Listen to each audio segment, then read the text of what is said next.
Welcome back. अभी हम जिक्र कर रहे थे कि किस तरीके से 2021 का साल गुजरेगा, क्या कुछ एक्सपेक्टेशंस हैं स्टॉक मार्केट की बात करें, सेक्टर्स की बात करें, खास तौर पे जो रिजल्ट्स आने वाले हैं उसमें डिविडेंड हैं, जिसमें जो पे आउट के मामलात हैं, बोनसेस के मामलात हैं, वो किस तरीके से परफॉर्म कर सकते हैं। लेकिन इन तमाम तर सूरत हाल से अबव एक और चीज बहुत ज्यादा इंपैक्ट कर सकती है पाकिस्तान की मईशत को और स्टॉक मार्केट को, वो पाकिस्तान की लोकल पॉलिटिक्स है। पीडीएम के हमने देखा कि मामलात भरपूर तौर पे एनर्जेटिक नजर आते हैं। पीडीएम की तमाम तरह जमातें यकजा हैं, ऑपोजिशन जमातें गवर्नमेंट के साथ शाना बशाना टक्कर देते हुए नजर आती हैं। तो वहीं पे दूसरे सेनेट इंतखाबात भी भरपूर इंपॉर्टेंस इख्तियार कर रहे हैं। इसी पे बात करेंगे यामीन साहब से। यामीन साहब जरा ये बताएं ना, ये जो मामलात चल रहे हैं लोकल पॉलिटिक्स के हवाले से, ये किस हद तक मार्केट को असरअंदाज करेंगे। मार्केट में हम देखते हैं कि जब भी इस तरह की पॉलिटिकल एक्टिविटी होती है, मार्केट कहीं ना कहीं रिलक्टेंट होती है नए इन्वेस्टमेंट्स के लिए। नहीं, देखिए, पॉलिटिकल स्टेबिलिटी स्टॉक मार्केट के लिए बहुत ज़रूरी है। पॉलिटिकल स्टेबल कंट्री होगा तो स्टॉक मार्केट परफॉर्म भी करेगी। अब पॉलिटिकल इनस्टेबिलिटी होगी तो मार्केट में लोग थोड़े से कॉशियस रहेंगे। वो इसको बहुत वेटेज दिया जाता है, नो डाउट, क्योंकि जाहिर है अगर मुल्क में पॉलिटिकल इनस्टेबिलिटी होगी तो फॉरेन इन्वेस्टमेंट पे भी इसका बहुत इंपैक्ट और इसके आता है। हमने असरात देखे पिछले 2-3 सालों में, जिस तरीके से पाकिस्तान से फॉरेन इन्वेस्टर्स का आउटफ्लो देखा गया, तो वो हमने असरात देखे हैं पॉलिटिकल जी, सिनेरियो डेफिनेटली। की तो वजह ये से। पॉलिटिकल स्टेबिलिटी बहुत ज़रूरी है और ये सेनेट के इलेक्शन डेफिनेटली एक बहुत बड़ा इवेंट है। और अगर ये इसमें जो रिजल्ट, अगर एक्सपेक्टेड रिजल्ट आएंगे तो हमें हो सकता है कि इसमें मार्केट की जो रैली है वो हमें और आगे बढ़ती हुई नजर आए। तो ये है कि अगर पॉलिटिकल स्टेबल रहता है मामला और ये सेनेट के इलेक्शन में अगर गवर्नमेंट मेजॉरिटी हासिल कर लेती है तो इससे हमें और पॉलिटिकल स्टेबिलिटी, पॉलिसी मेकिंग, आइंदा जो है 18th अमेंडमेंट, बहुत सारे मामलात में हमें इसमें जो है वो बेहतरी नजर आएगी। तो ये नो डाउट बहुत बड़ा इवेंट है। इसके अलावा एफएटीएफ का भी फिर एक रिव्यू आ रहा है फरवरी में, तो वो भी बहुत उम्मीद है कि इस बार पाकिस्तान अगर ग्रे से वाइट में आ जाए तो ये भी एक पाकिस्तान के लिए। आपने आपने एफएटीएफ का जिक्र किया, तो एफएटीएफ के हवाले से हम देखते हैं कि पिछले 1.5 साल के दौरान जितनी स्टॉक मार्केट के लोगों में अवेयरनेस आई है, खास तौर पे लोग काफी ज्यादा एक्सपेक्टेशंस कर रहे थे एफएटीएफ से पाकिस्तान के मामलात बेहतर हो जाएंगे। लेकिन जिस तरीके से सिचुएशन है, पार्लियामेंट की सिचुएशन हमारे सामने है, वो मार्केट उस तरीके से परफॉर्म नहीं कर पा रही, उस तरीके से जो मामलात हैं वो हैंडल नहीं हो पा रहे, क्योंकि पॉलिसी मेकिंग नहीं हो पाती, नए रेगुलेशंस, नए पॉलिसीज वो इम्प्लीमेंट नहीं हो पा रही, अमेंडमेंट्स नहीं हो पा रही। तो ये सेनेट इंतखाबात एक बार हो जाते हैं तो हम ये एक्सपेक्ट कर सकते हैं कि गवर्नमेंट को जो पॉलिसी मेकिंग है या जो रेगुलेशंस में अमेंडमेंट है वो करने में आसानी हो जाएगी। बिल्कुल हो जाएगी। और ये जाहिर है उनके लिए एक सेनेट में अगर वो मेजॉरिटी ले लेते हैं तो डेफिनेटली बहुत सारी पॉलिसी मेकिंग में उनके लिए आसानी हो जाएगी। बहुत सारे रेगुलेशंस जो उनको लाने हैं उनके लिए उसमें आसानी हो जाएगी, जिसमें बहुत सारी चीज़ें एफएटीएफ से भी रिलेटेड है। और गवर्नमेंट ने नो डाउट कि एक चीज़ हमें एक्सेप्ट करनी पड़ेगी कि एफएटीएफ के हवाले से रिफॉर्म्स में बहुत अच्छा काम किया है, बहुत सारी उनकी डिमांड्स पूरी कर दी हैं। और हमें अगर हम देखें तो कंप्लायंस के हवाले से बहुत सारी अवेयरनेस भी नज़र आती है। बहुत सारी कंप्लायंसेस में जो एएमएल सीएफटी पे भी बहुत सारी चीज़ें हमें स्टॉक मार्केट में, बैंकिंग इंडस्ट्रीज में काफ़ी हमें ये चीज़ें रिफॉर्म्स की रिफ्लेक्शन नज़र आती है। अच्छा, ये जो ट्रांसपेरेंसी के मामलात हैं, हम देख रहे हैं गवर्नमेंट काफी ज्यादा कीन नजर आती है। ये एफएटीएफ के तनासुर में ही किया जा रहा है कि जो हमने देखा रोशन डिजिटल पाकिस्तान है, राष्ट्र का इनिशिएटिव है, ये गवर्नमेंट ले रही है, ये किस हद तक मार्केट को या पाकिस्तान की मईशत को स्टेबल कर सकते नहीं, हैं। देखिए, रोशन डिजिटल अकाउंट में नो डाउट से बहुत अच्छे इन्फ्लोज आ रहे हैं जो गवर्नमेंट ने मुतारिफ करा है। इसमें बैंकिंग इंडस्ट्री में भी बहुत सारी डिपॉजिट्स बढ़ रही हैं। इसके अलावा स्टॉक मार्केट में भी एक इसका ऑप्शन है कि वो भी डायरेक्टली वहाँ डायरेक्ट से इन्वेस्टमेंट इन्वेस्ट कर करना सकते उसमें। हैं। तो इसमें भी जो न्यूज़ आ रही है वो बहुत अच्छी आ रही है। बहुत सारे जो नॉन रेजिडेंट पाकिस्तानी हैं वो स्टॉक मार्केट में वहाँ से बैठ के इन्वेस्टमेंट कर रहे हैं। तो रोशन डिजिटल अकाउंट डेफिनेटली ये भी एक इसने भी बड़ा एक अहम फैक्टर है जो मार्केट को जिसने बढ़ाने में और आइंदा आने वाले दिनों में भी बढ़ाने में एक किरदार अदा करेगा। यामिन साहब, ये जो सीजीटी का जो मामला है, ये क्या उसमें मसाइल हैं, क्योंकि काफी ज्यादा इन्वेस्टर्स परेशान है इसको लेके। देखिए, सीजीटी में एक मसला तो जो गवर्नमेंट ने सॉल्व कर दिया वो ये था कि लॉस कैरी फॉरवर्ड, ये पहले जो है कंस्ट्रक्शन इंडस्ट्री में तो उन्होंने अलाउ किया था, स्टॉक एक्सचेंज में ये अलाउ नहीं था। तो स्टॉक एक्सचेंज ने इसके ऊपर गवर्नमेंट को बहुत सारे रिप्रेजेंटेटिव दिए और उन्होंने फिर जो है पिछले साल जो मिनी बजट आया उसमें गवर्नमेंट ने कैरी फॉरवर्ड लॉसेस को 3 साल तक अलाउ कर दिया था। तो ये तो एक बहुत अच्छा स्टेप लिया, क्योंकि अगर फॉर एग्जांपल अगर आपको एक साल में लॉस होता है तो अगर आप उसको कैरी फॉरवर्ड नहीं कर सकते तो अगले साल आपको प्रॉफिट होता है तो उसके ऊपर आपको टैक्स लगता है। तो 3 साल तक लॉस कैरी फॉरवर्ड का ये बहुत अच्छा स्टेप लिया था गवर्नमेंट ने। और एक चीज़ ये हो रही थी कि अगर आपके लॉस कैरी फॉरवर्ड हैं तो नेशनल क्लियरिंग की प्रैक्टिस ये रही है कि वो हर मंथ टू मंथ बेसिस आपसे सीजीटी कलेक्ट करती है। सही है। तो अब इन्होंने ये एक नया इनिशिएटिव लिया है और इस पर सिर्फ एफबीआर का एक नोटिफिकेशन अवेटेड है कि अब ये जो जिनके अगर प्रीवियस लॉसेज हैं उससे नेशनल क्लियरिंग टैक्स नहीं डिडक्ट करेगी।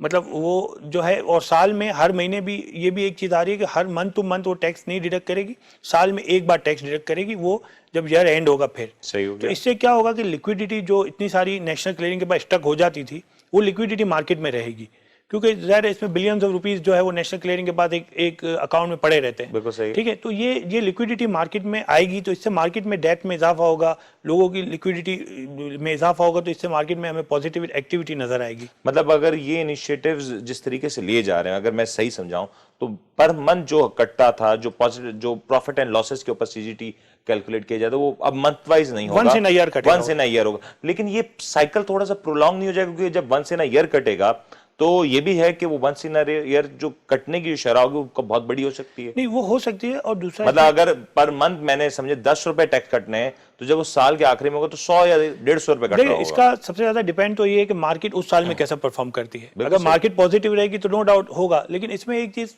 एक ब्रोकर एंड पे मैं आपको बता रहा हूँ, वो एक टिपिकल चीज ये है कि अगर देखें एक क्लाइंट है, वो आपके पास अपना पूरा माल बेच देता है और वो अपने पैसे लेके चले जाता है, तो लेकिन नेशनल क्लियरिंग ने एक चीज इसमें अच्छी ये की है कि डेटा आपको हर मंथ अवेलेबल होगा।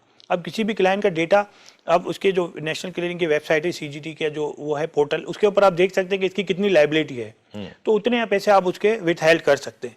तो ये data month to month available होगा, deduction once in a year होगा। मतलब deduction once in a year होगी और ये एक्यूमुलेटेड करके ली जाएगी। लेकिन यामिन साहब, एक सेक्टर में से आपसे मिस हो गया, टेक्सटाइल सेक्टर। बड़ी बातें हो रही हैं, बड़ी इंपोर्ट्स और एक्सपोर्ट्स के जो नंबर्स हैं इस बार हिला के रख दिया, और हमने देखा कि जिस तरीके से एक्सपोर्ट ने इस साल नंबर अचीव किए, वो उसकी शायद मिसाल पाकिस्तान के रिसेंट पास्ट में नहीं मिलती। ये टेक्सटाइल सेक्टर क्या परफॉर्मेंस करने जा रहा है और ये परफॉर्मेंस कितने अरसे तक सस्टेन करेगी? देखिए, टेक्सटाइल सेक्टर में बहुत ही अच्छा बूम आया और इसका एक रीज़न कोविड भी था, क्योंकि बहुत सारे मुल्क में जैसे इंडिया है, बांग्लादेश है, वहाँ पे क्लोजर की वजह से हमें एडवांटेज मिल गया। लोग ये कह रहे हैं कि वन टाइम एडवांटेज है, लेकिन अगर हम इस वन टाइम एडवांटेज को एक ऑलवेज एडवांटेज बना लें, क्योंकि पाकिस्तान की एक्सपोर्ट्स अगर हम देखें तो कंपेटिटिव नहीं है इंडिया से, बांग्लादेश से, लेकिन गवर्नमेंट ने रिसेंटली बिजली के रेटों में काफ़ी कमी की है, गैस के रेटों में रिलैक्सेशन दिया है। तो अगर हम कंपेटिटिव, अगर ये हम ये नहीं कह सकते कि वन टाइम एडवांटेज है या इसका एडवांटेज, बहुत सारे लोग ये कहते हैं कि ये जून तक का एडवांटेज है, क्योंकि जब वहाँ की मार्केटें खुलेंगी तो हमें ये एडवांटेज नहीं मिलेगा। लेकिन अगर हम उनसे कंपेटिटिव हो जाते हैं प्राइस में तो ये एडवांटेज एक लॉन्ग टाइम भी कंटिन्यू हो सकता है। और टेक्सटाइल में जो एडवांटेज मिला है उससे हमें, जो हमारे फॉरेन एक्सचेंज है उसमें हमें बहुत काफ़ी फ़ायदा हुआ है। जो हमारा करंट अकाउंट डेफिसिट है उसमें बहुत पॉजिटिव इसका इम्पैक्ट आया है। तो टेक्सटाइल के एक्सपोर्ट से बहुत एक बेहतरी आई है। इससे जो फैसलाबाद में इंडस्ट्रियां बंद थी वो ओपन हो गई, एम्प्लॉयमेंट काफी हद तक जॉब क्रिएशन हुई, बहुत ज्यादा तो टेक्सटाइल में नो डाउट एक बहुत अच्छी एक्टिविटी आई। और अब जो रिजल्ट्स आएंगे टेक्सटाइल के, उसमें भी इसमें इसका रिफ्लेक्शन नजर आएगा, क्योंकि बहुत बम्पर एक्सपोर्ट्स हुए हैं टेक्सटाइल के। और इसकी वजह से कॉटन क्रॉप जो है थोड़ी हमारी ख़राब हुई थी, लेकिन इससे जो आर्टिफिशियल फाइबर्स वगैरह है उसकी इंडस्ट्री में भी इसका इम्पैक्ट आया है, जैसे ये पीटीए इंडस्ट्री वगैरह पे, और उनकी भी सेलें बढ़ी हैं। तो नो डाउट कि टेक्सटाइल में ये एडवांटेज हमें नज़र आएगा, हो सकता है आगे आने वाले 2 क्वार्टर में भी नज़र आए।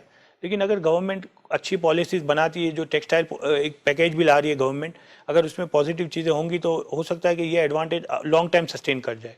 बहुत बड़ा फैक्टर है। और जिस तरीके से हम देख रहे हैं 2021 के साल के आगाज से ही गवर्नमेंट की जो पॉलिसीज जो 2020 में ली है, 2018-19 का जो तसलसल चलता हुआ आ रहा है, वो फाइनली अब पाकिस्तान की मईशत और स्टॉक मार्केट पे रिफ्लेक्ट होता हुआ नजर आ रहा है। जरूरत इस बात की है जो पॉलिसीज बनाई जा रही हैं उनका कंटिन्यूएशन किया जाए। खासतौर पर बिजनेस कम्युनिटी हर बार ये मुतालबा करती हुई नजर आती है गवर्नमेंट से कि जो पॉलिसीज बनाई जाए, इंप्लीमेंट की जाए, वो लॉन्ग टर्म के लिए हो, ताकि बिजनेस कम्युनिटी एक क्लियर माइंड के साथ आगे चल के अपने डिसीजंस ले सके और वो फैसले कर सके जो उनके बिजनेसेस और पाकिस्तान की मईशत के लिए इंपॉर्टेंस इख्तियार कर सकें। साथ साथ एक और बड़ी इंपॉर्टेंट डेवलपमेंट होती हुई नजर आ रही है कि जिस तरीके से पीडीएम के मामलात और सेनेट इंतखाबात आपस में जुड़े हुए नजर आते हैं, तो यही बात देखने में आ रही है कि सेनेट इंतखाबात के बाद जो पीटीआई गवर्नमेंट का जो पार्लियामेंट में जो स्ट्रेंथ है वो मजीद इजाफा हो जाएगा, सेनेट में इनकी स्ट्रेंथ इजाफा कर जाएगी और जो पॉलिसी मेकिंग, डिसीजन मेकिंग के मामलात हैं वो काफी ज्यादा अहमियत इख्तियार कर लेंगे। क्या होगा आगे चल के ये यकीनी तौर पर वक्त बताएगा, लेकिन 2021 का साल पाकिस्तान स्टॉक एक्सचेंज के लिए काफी कुछ ला सकता है, कुछ अच्छी खबरें और कुछ बुरी खबरें, लेकिन ये सारे का सारा इन्हिसार करेगा कि गवर्नमेंट किस तरीके से इस सारी सिचुएशन को टैकल करती है। और यकीनी तौर पे अगर इस सारे मामलात को पॉजिटिवली हैंडल किया गया तो हम देख सकेंगे कि शायद पाकिस्तान स्टॉक एक्सचेंज 2021 के साल में नई हाइट्स को टच कर सके, यानी कि अपने न्यू हाइट्स क्रिएट कर सके। यहीं पे अपने प्रोग्राम को एंड करेंगे और होप करते हैं कि आपको आज का प्रोग्राम अच्छा लगा होगा। अपने फीडबैक से हमें जरूर आगाह कीजिएगा। अपने होस्ट मुनीर मेमन को इजाजत दीजिए। अपना बहुत बहुत ख्याल रखिएगा। अल्लाह हाफिज।